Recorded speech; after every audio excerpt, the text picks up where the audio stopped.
Welcome back again. This is Aditya and you watching CCNP 2.0 route.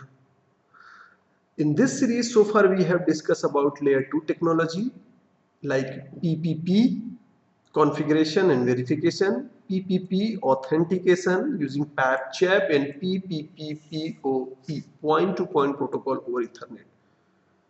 From this section we are going to take a look about frame relay operation and then frame relay point-to-point and multi-point connection type. So first we need to understand what is a frame relay. So far I think we have already gone through the frame relay basic concept in CCNA. So I'm going to enforce that concept and make little bit easier to understand a frame relay. So I have already created these documents for you. You can download from below the video. Frame relay is a WAN technology which is used packet switching technique. Frame relay is an alternative of lease line because of the cost. And frame relay use minimum resources of ISP. So using minimum resources of ISP, it is cheaper than, not costly than a lease line, I should say. So let's discuss little bit about working of frame relay. Before working of frame relay, we need to understand about why we require such WAN connection. So suppose you are an administrator of particular company and company may be spread over world. So maybe company have some office in India, some office in some other country like US and maybe England and so on and so forth. So company not going to make the connection, they are not going to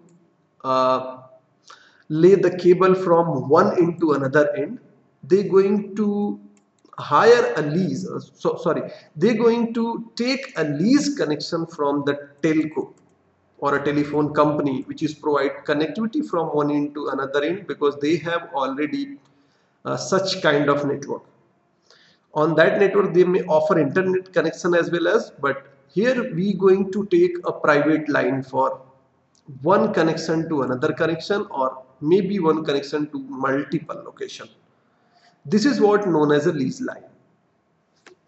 So don't be confused between lease line and internet. Lease line basically we use for, basically if you're talking about, we use for connect to the remote location. So lease line was actually, let me go through the explanation again. A lease line, suppose if you have, for example, you have 3 office. So you may require 3 separate lease line connection, and that doesn't make a sense because that doesn't make sense a lot. You may need to pay a lot if you have a dedicated 3 dedicated link goes to the different location or different direction, because ISP going to reserve all those hardware for you and they're going to maintenance on it. Because of that, your frame relay is taken place and replace a lease line which is not fully dedicated. Now you have alternate option. You can choose a share media of ISP. So ISP can connect thousands and thousands of customer using same infrastructure. Because of that, your frame relay going to be cheaper than some other technology, cheaper than lease line, I should say, because currently we have very good technology like MPLS and VPN which is allowed to connect using internet connection. So we'll discuss shortly what is that, what is MPLS and VPN, but first let's discuss about the frame relay. So frame relay basically is a share media, basically is a packet switching technique which is used to connect to multiple remote locations simultaneously, and you may need to pay less than a lease line. The next thing which we need to understand about the terminology which is used in frame relay. So frame relay inside frame relay we use frame relay switch, which is special than Ethernet switches. So suppose this is your headquarter, this is your branch router. So you need to talk to your ISP to get this connection, to get connection from one end to another end, and then ISP going to create some kind of virtual circuit from one end to another end. So whatever physical connection goes to you to your ISP, or you can also say this is local loop. So whatever connection goes to from your company, your office to ISP, known as link access, or whatever physical connection I should say. And from you to ISP, here some kind of keep live messages going to use, which is known as LMI, local management interface messages. So in upcoming section we have more about LMI, but this is the brief explanation about working of frame relay. So suppose if we have some other devices, let's say we do have kind of frame right there, and we may have some other company or some other connection customer, sorry. So you will get a virtual circuit from one location to another location, and they may get another virtual circuit. So they are connected with the same infrastructure, but still they are separate to each other. This is what the advantage. This is what the advantage of frame relay. That's why using the same infrastructure, your ISP can offer multiple customer remote connection at same time. So that makes sense a lot. So LMI is a work as a keep live, as I told you earlier. There is 3 type of LMI, but you don't need to bother what kind of LMI running from you. Data termination equipments, which is CPE, and data communication equipments, which is a device of telco or device of ISP, you can say. If you're looking to change it, you need to execute the command on interface or sub interface frame relay LMI type, and you need to define the LMI. So these are the LMI which we can configure: Cisco, ANSI, ITU. Cisco, ANSI, and 9Q933A.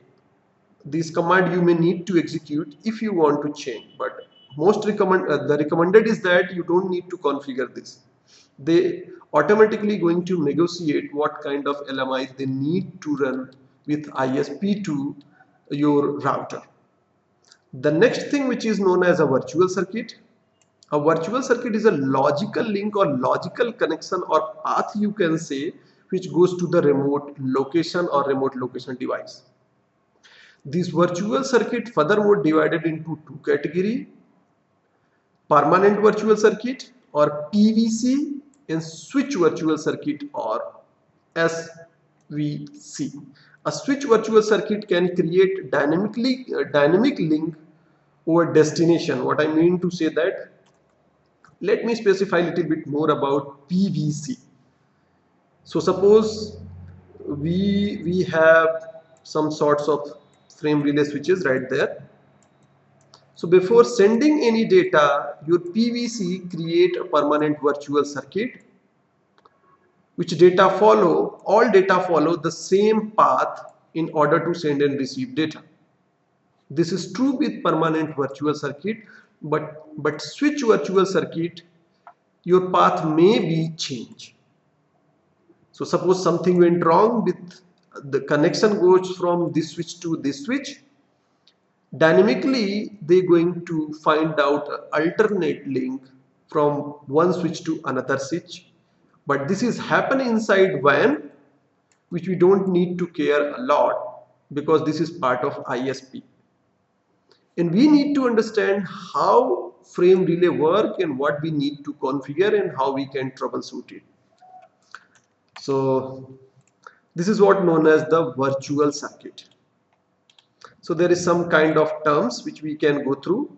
Virtual circuit is a logical concept or a path which used to send data from one side to another side, This can be permanent or switch virtual circuit. A data termination equipment is basically a router which is located side of customer. Data communication equipment is a device which is located to the provider network. Access link or a lease line between DTE and DCE. Now I need to specify one more thing. A lease line means a connection which is coming from ISP to you. So the physical link actually is sometimes known as lease line.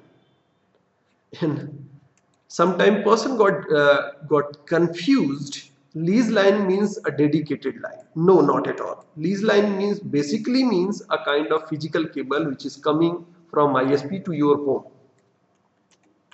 So that line may be offered for internet, may be offered for private connection. Access rate, the speed at which access link is clocked. So basically you can say if you running, let me explain a little bit more about this. So suppose this is ISP and you may have a physical cable goes to ISP to your router. So whatever physical speed of this cable, which is known as access rate. So suppose almost running 1.4 Mbps, in more than it you can run. So that is known as local access rate. And on particular single physical link, you can connect multiple remote location using the virtual circuit. And each virtual circuit has the different bandwidth. That bandwidth known as committed information rate or CIR. The circuit now identified using DLCI or data link connection identifier. And if you're talking about NBMA, which stands for non-broadcast multi-access network. So suppose if you connect two routers back to back, this is known as point-to-point connection, which basically means this serial interface can only talk to this neighbor. And if you place a Ethernet cable right there, and then after you can connect thousands device, which is known as multi-access broadcast network. But in case of frame relay, yes, this is multi-access. You can reach to multiple destinations using single interface, but this is not broadcast. This is why known as non-broadcast multi-access network. So the next thing is LMI or local management interface, which is work as a keep live message, as well as it also share the status of the virtual circuit. It could be permanent or a switch virtual circuit. So both circuit status going to share by the LMI. And the frame relay topology, if you're talking about, we need to take decision how the topology going to be if we want to connect to the remote location. So it actually depends up to you. Depends up to the customer what they want to design. For example, they can create, actually I should say, full mesh, or they may create hub and spoke topology where one router going to work as a hub and rest of going to work as a spoke. And you may also create you can also create a partial mesh. In partial mesh, you want to these two router connected to each other and these two router also connected to the hub. But if you're talking about R3, this is not directly connected with router X or router 2. Somehow router 3 need to go to the R1, then after they can access, the router can access router X or router 2, which is known as the partial mesh. DLCI or data link connection identifier, which is addressing, you can say, a layer 2 addressing used in frame relay to identify particular circuit, to identify the frame where need to be forward, where need to be sent. So like your MAC address, if you're talking about Ethernet technology, under Ethernet technology we use MAC address, which is 48-bit long. But in this case, we using DLCI or data link connection identifier, which is 10-bit long address. Then you will provide from 0 to 2024 number if you will convert in decimal. And the DLCI is locally significant, means it is up to the ISP what they're going to offer you. Some of DLCI are reserved and some of we can use inside the infrastructure. So the next thing is, how does our frame relay switches work and how actually data transfer from one end to another end. So suppose we have some sorts of switch or frame relay switch, I should say. Your ISP going to allocate one DLCI for accessing router A. So suppose this is 41 and 40 is for router B. Now your router send data to DLCI 41. So 41 basically means I'm going to send data to my ISP switch, and then your switch going to alter the DLCI or change the DLCI, I should say. It going to change from 40 to 41, which basically means now I'm going to forward this data to the 40. What happen if B sending data to router A? B will use the destination layer 2 address is 40. So 40 coming back to the switch, and switch again alter the layer 2 address. Now it make as 41, which is going to transfer back to the router A. So this is what your switch is going to work inside frame relay, or you can say the behavior of switches to perform data forwarding from one end to another end. The next question which is going to arise, how devices come to know the destination layer 3 address.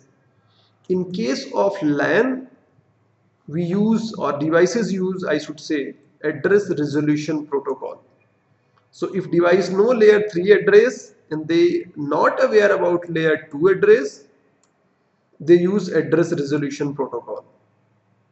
Similarly or likewise, here we know the layer 2 address, but we do not know what is the layer 3 address of destination device.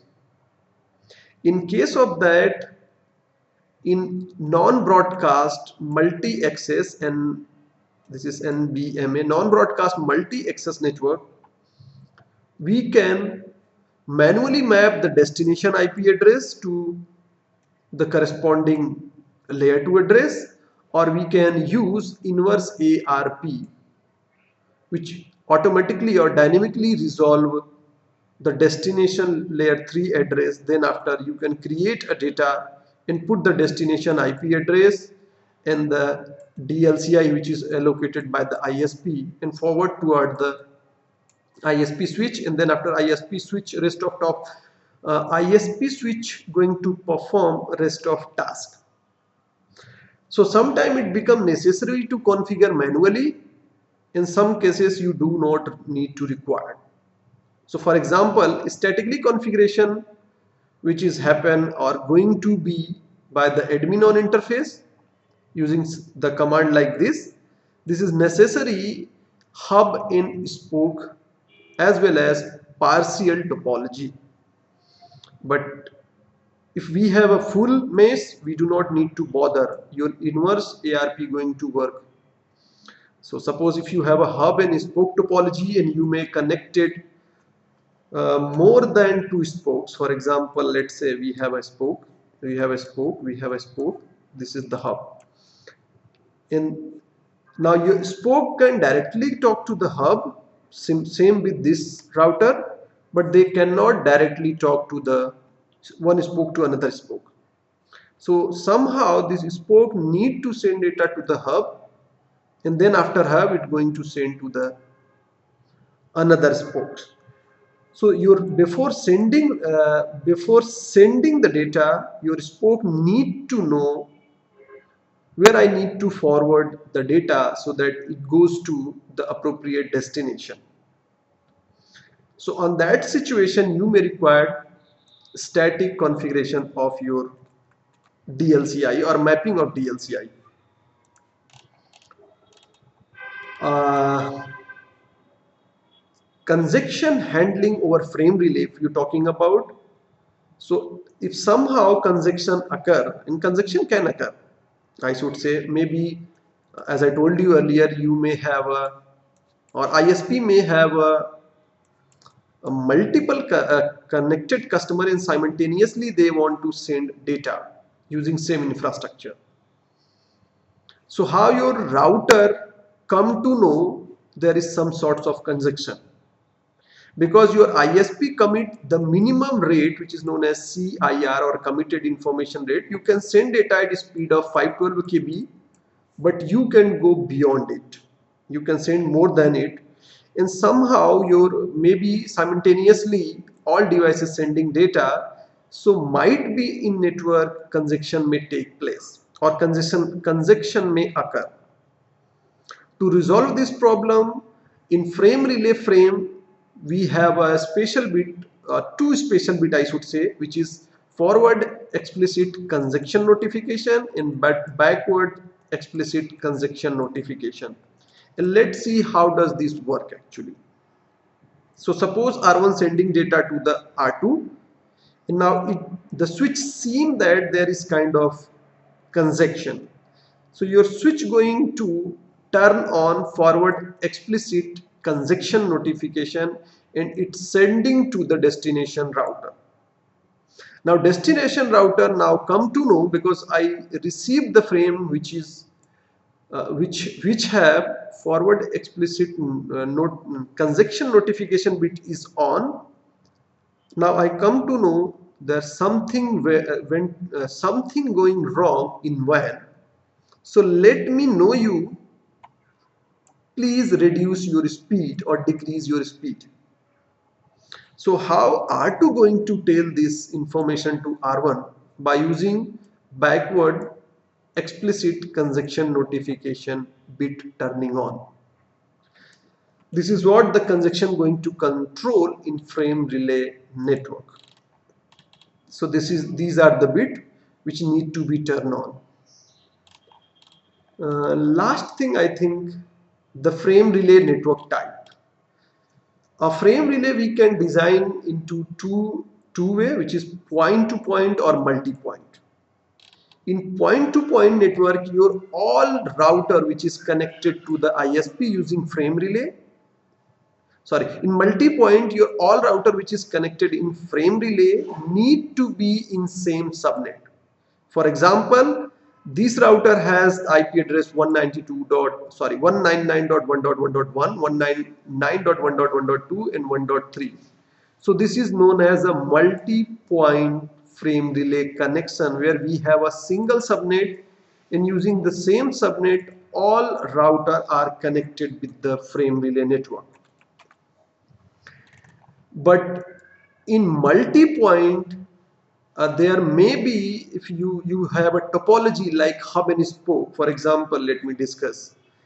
If you do not have a full mesh connection and you using a multi-point connection, okay, if you do not have a full mesh topology and using multi-point network, so what happen, this router have a single physical cable which is coming to ISP, and somehow this router, if sending any update to this router not going to respond back or send the same message out this direction because of the split horizon.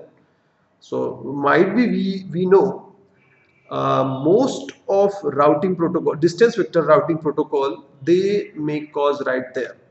So they may stuck somewhere to send and receive update because of the split horizon. So that is not good idea if we using distance vector routing protocol inside your frame relay. The next question is, maybe you have a doubt why your routing required. So obviously you have connected LAN which you want to exchange between spoke and spoke, hub and spoke. if we do not have a even full mesh topology. On that situation, you may need to run a routing protocol. If you be running distance vector routing protocol, so that may cause split horizon problem. So the alternate solution is you can use it on point-to-point network. A point-to-point network, here your one virtual circuit going to be the different subnet than other virtual circuits. So if you have a three virtual circuit, you may need to assign three unique subnet in order to communicate. So now you need to configure these virtual interface on subinterface. So if you configure it on subinterface, there is no more split horizon occur. There is no more split horizon problem. So this is the solution. If you want to run distance vector routing protocol like enhance IGRP over your frame relay network, you can design your network using point to point. So this is all about the theory. In upcoming session we going to implement on Cisco devices.